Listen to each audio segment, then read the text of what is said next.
तो formation of A company में अगर हम देखें तो 4 स्टेज आता है। पहला स्टेज होता है प्रमोशन, दूसरा स्टेज होता है इनकॉर्पोरेशन और तीसरा स्टेज होता है capital subscription stage and last one is commencement of business.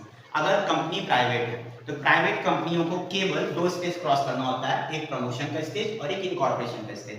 Incorporation की स्टेज में उसको रजिस्ट्रेशन मिल जाता है और certificate of incorporation COI issue हो जाता है। किसको इशू हो जाता है? Issue to private limited company.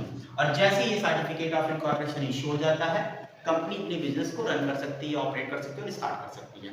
Now focus, अगर कंपनी प्राइवेट कंपनी की जगह पब्लिक निकलती है तो पब्लिक कंपनी को कमेंसमेंट ऑफ बिजनेस की सर्टिफिकेट रिसीव करने के लिए थर्ड स्टेज को परफॉर्म करना पड़ता है। Now let's get to the sentence. Capital subscription stage applicable for public company. A public company has to perform a third stage and get the certificate of commencement.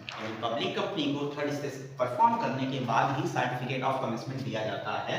इनके steps में क्या होता है? क्योंकि पब्लिक कंपनी मार्केट से पैसा उठाती है, पब्लिक से पैसा उठाती है, प्राइवेट इंस्टीट्यूट से पैसा उठाती है, तो इन सब का प्रोसीजर होता है। पहला प्रोसीजर क्या होता है देखते हैं। First procedure, they have to get registered and approval, take approval from the SEBI. SEBI कौन होता है? Security exchange in board of India.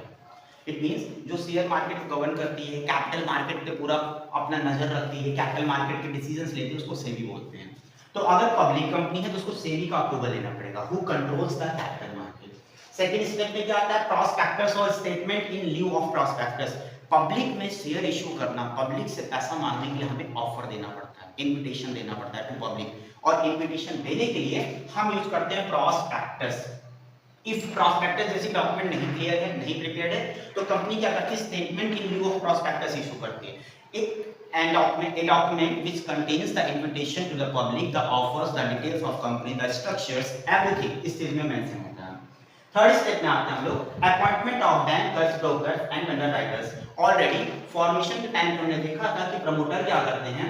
अपने बैंकर्स, ब्रोकर्स और प्रोफेशनल्स को हायर करने की ट्राई करते हैं कि कौन से प्रोफेशनल होंगे, कौन से बैंकर्स होंगे, कौन से CACS होंगे। अब उनका ऑफिशियल अपॉइंटमेंट लिया जाता है। बैंक को हायर करते हैं, like which bank will receive my all the money from the public. Brokers क्या करते हैं? हमारे शेयर्स को अलग अलग मार्केट में सेल करने का काम करते हैं। अंडरराइटर क्या करते हैं? Underwriter just make a guarantee to us, like he charge some commission और make just give us guarantee about the purchasing of minimum shares. Last fourth number point, minimum subscription. अगर आप पब्लिक कंपनी हो और market में share issue कर रहे हो तो आपको एटलीस्ट 90% शेयर सब्सक्राइब होना जरूरी है। लेट्स सपोज अगर आपने मार्केट में 5 लाख रुपीस का शेयर इशू किया है, 5 लाख रुपीस की कैपिटल इशू की है, share capital, you have to minimum subscription you should receive 5 lakh का 90% मिनिमम 90% कितना हो जाएगा? 4,50,000 रुपीस। अगर आपने 4,50,000 रिसीव किया है मार्केट से, पैसे को सब्सक्राइब हुआ है आपका कैपिटल, तो ही आप आगे प्रोसीड कर सकते हो, अदरवाइज नहीं कर सकते हो। व्हाट इफ आपकी पब्लिक ने आपकी शेयर कैपिटल का केवल 4 लाख रुपए का परचेसिंग किया, लाइक सारे शेयर्स नहीं बिके, 4 लाख तक के शेयर्स बिके, तो 4 लाख रुपए जो होगा वो 5 लाख का 90% नहीं हो सकता। दैट्स व्हाई यहाँ पे इशू नहीं कर पाओगे और आपको सेबी और companies act and company register हर कोई आपको पॉज कर देगा। If you want to get issue your shares in a public and receive the money from the public, you have to your shares should be subscribed at least minimum 90%. Minimum subscription हो जाने के बाद हमारा काम होता है application to stock exchange. अब हमारा काम है स्टॉक एक्सचेंज को एप्लीकेशन देना कि sir yes we have just issued our share capital, our share capital has been subscribed by the shareholders and the members and the public at least 90%। ये allotment ये application हम stock exchange को दे देते हैं। And the last step जहां पर हम shares को अलॉट करते हैं, जिसने एप्लीकेशन दिया था उनको हमने बाइफरकेट किया होगा, क्लासिफाई किया होगा, अब उन सब पर्संस को, उन सब मेंबर्स को हम अलॉटमेंट देते हैं। Allotment means getting register of their name in their share certificates, that is what allotment. अब ये स्टेप होने के बाद कंपनी पूरा ऑफिशियली रेडी हो चुकी है चलने के लिए। लास्ट अगर कंपनी इस पोजीशन को क्रॉस कर लेती है, then he will get a certificate of commencement, यानी कि बिजनेस स्टार्ट करने का सर्टिफिकेट उसको मिल जाएगा। Further company is ready to work and operate their business in regular form. Okay, या फिर कंपनी का लास्ट स्टेप आता है commencement of business. A public company need to comply all the required document before he get start his business. He has to comply with capital subscription stage. Capital subscription stage में उसको पूरा proper SEBI की guidelines को follow करते हुए आगे बढ़ना पड़ता है।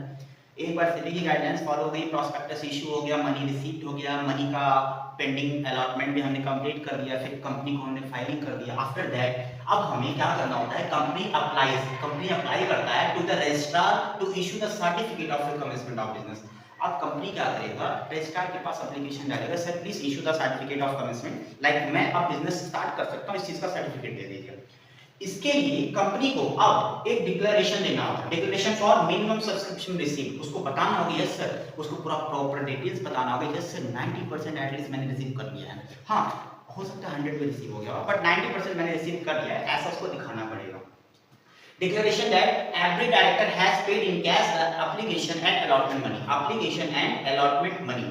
एक डिक्लेरेशन ये भी देना होगा कि हमारे सारे डायरेक्टर्स जो भी थे 1 2 3 4 5 इन पब्लिक कंपनी मिनिमम 3 होने चाहिए। तो तीनों डायरेक्टर ने अपना डिक्लेरेशन दे दिया हुआ है, उन्होंने बता रखा है कि उन्होंने अपना पैसा इन कैश का मतलब नगद नहीं, इन कैश का मतलब बैंक अकाउंट में भी कर कि अपना पैसा उन्होंने पे कर रखा है, application and allotment both money.